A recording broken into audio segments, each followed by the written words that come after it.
Alright, back again, Luke here, and today we've got out the old Sega Mega Drive, and I figured we could put in this game here, Aero Blasters. So, let's pop this in and play some of that. Now, for those of you out there who are big fans of shooters, you'll definitely know this, no problem. For others, maybe this is one that has slipped past you. If you've never heard of this one, it's a fantastic game. A lot of cool options and a lot of cool features in here. We'll get into that in just a second. Get into the title screen. Not a lot of time to talk about the title screen here, but we got two players, we got the option mode, and twin player setup. If we don't go into the options mode here, it'll automatically go into demo mode, and there's not a lot of time to talk. So with the regular game here, you can change easy, normal, hard, and hardest, and you can change your player stock, so up to 6 for this, as well as the credits up to 6. One interesting thing to make the game even more difficult is to change the window on and off. If you change the window on, it'll allow you to see how much charge time you have left before you can use your charge shot. If you turn it off, it'll take all of that away, so it makes it more challenging to know when you can use it. So for the hardcore gamers, that's one where you can just turn it off and make it really, really difficult. Some other things at the beginning, you'll notice it said 1 player, 2 player, and then it said twin player mode. 1 player is a red ship, player 1 is a red ship, player 2 is a yellow ship, and player 1 red ship can only be chosen by player 1. So if you have a controller in controller port 1, it can only be the red ship. If you have it in controller port 2, it can only be the yellow ship. So right now I have the controller in controller port 2, so I can choose the second one. For twin player mode, what that does is it allows you to play both players at the same time, both ships at the same time, or both blasters if you want to call it that. So let's go down here to second player, or 2 player. Really interesting how they did this one. But this is a very well-designed game, very challenging game, in a lot of aspects here. Made by Conoco, a lot of arcade guys out there probably know that. But up here, if you turn the window off, it'll turn both of these off. So by randomly pressing the fire button here, you can get a random shot. By shooting these barrels here, you'll get all sorts of different power-ups. The S's are your sidearms, the P are your regular power-up shots, the M is missiles, as you can see here, and there's other ones like other missile shots, and like depending on which, what is it, rear shot. There's quite a few of them. It's kind of hard to explain at the middle here, but if you press and hold down your first fire button, what you'll do is you'll charge up the shot, and you'll wind up removing all of the shots on the screen there, so at one time. So it's really useful, especially if you're in a difficult situation. But the P's will automatically upgrade your regular shot, but it's a fantastic game, and it's very brutal in the fact that if you lose any of your power-up items at any point, it's really hard to come back. Once you do die, there's a few seconds where the game is actually, it locks you in a position where you can't move. So here's a 6-way shot. But once you're locked into that position, you cannot, you can't get any upgrades or anything like that. Sometimes you'll see the ships go by that have the upgrades in them, and it'll drive you nuts because you're just like, I want to get those upgrades, but you can't because the game machine, it doesn't allow you to shoot while you're coming back. It doesn't allow you to do anything, so you're just stuck in this really bad position. Some cool effects here for the game.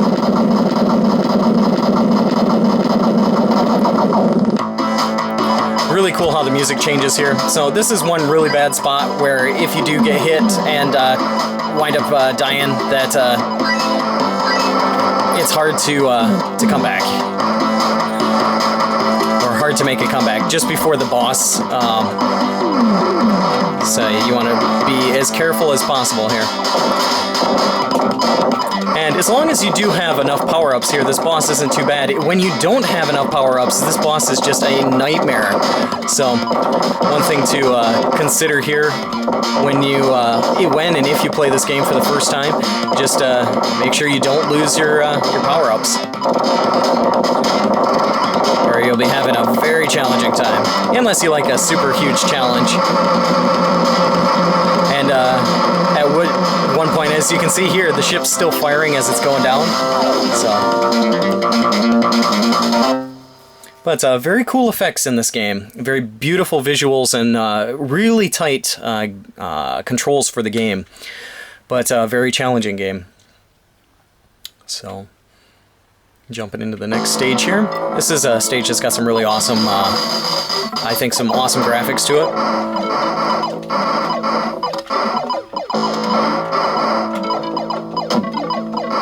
But once again, you just got to be careful with which power-ups you choose, because if you choose the wrong ones, it can sometimes just kill you. It can end everything. This is kind of cool. You got a snowmobile as a mid-boss. Basically a snowmobile.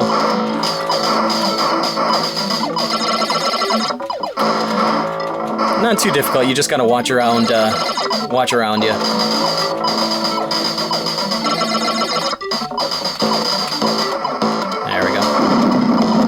This is where it gets cool. This stage is awesome. It's really quick, really fast-paced, and you gotta kind of keep up with the changes here. And sometimes it'll throw you a curveball where it'll split the screen. So it's hard to look at the warnings as well as the screen here at the same time. But quite awesome. There's a couple other ones. I think I'm pretty satisfied with this setup though for right now. And it'll do that a couple of times. There's a couple of sequences where you'll see that.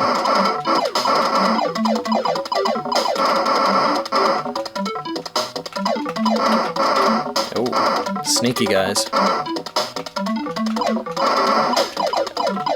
Really hard to decide which one to go after, the top ones or the bottom ones, because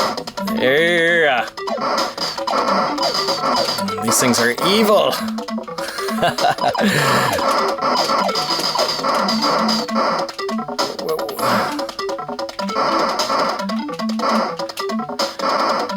Come on. This is where it's going to start up again, so we'll get another zooming section, which will become much more challenging this time around.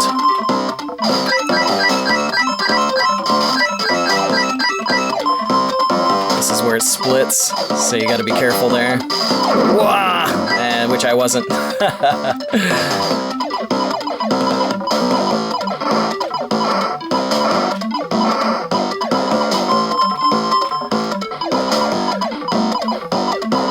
It's really bad when the bullets and stuff like that start, following you. So.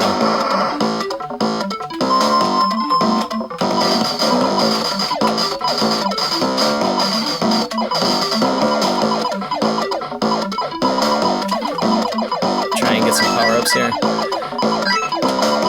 Alright, here's our next boss. This boss can be quite difficult. Because he keeps reproducing the circular stuff around him, which is actually protecting him. And there's no way to really destroy that. You just gotta kind of be patient here and...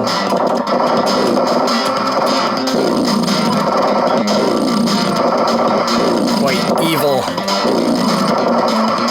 Come on.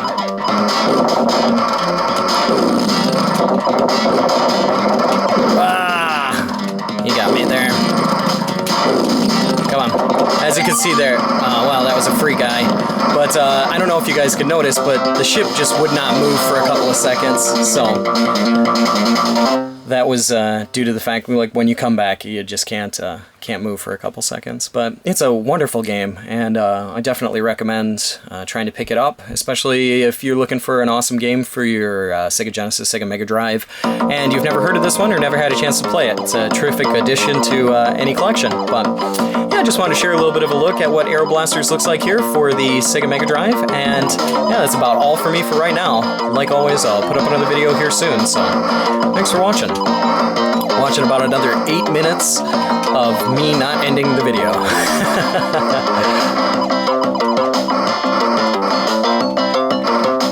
Oh, that was... come back! Come on! Come on! I can't move. Can't move. Okay. So, lost a couple of power-ups there.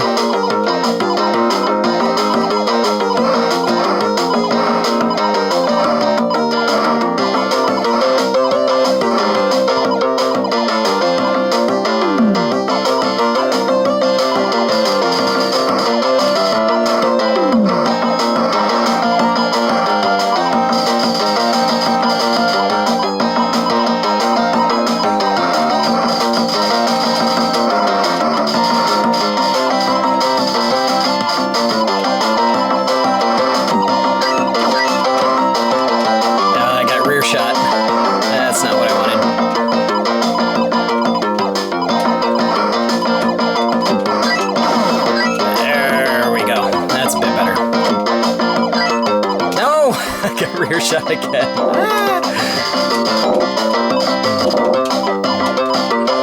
I'm not gonna be able to get that. Oh, I did. Nice. Don't really care about that one. Don't want anything else for right now.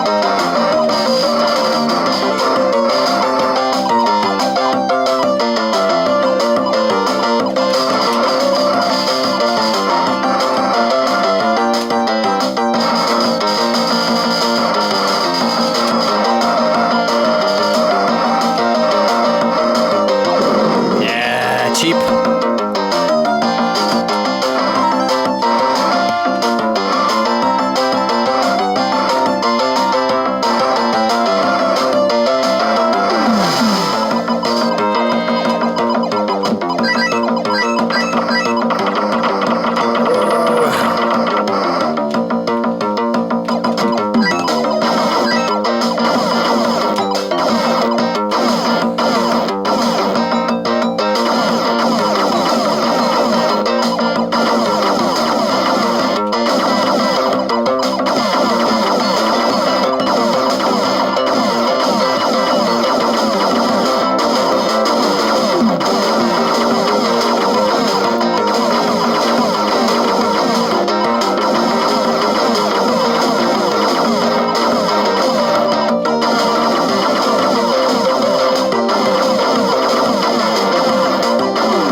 Here.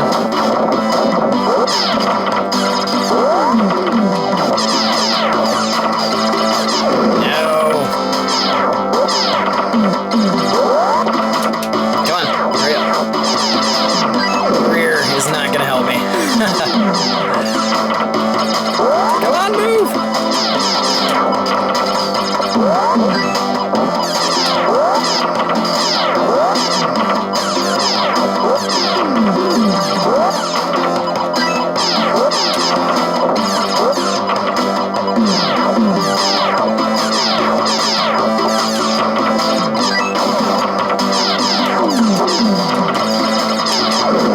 No, that's the end of it.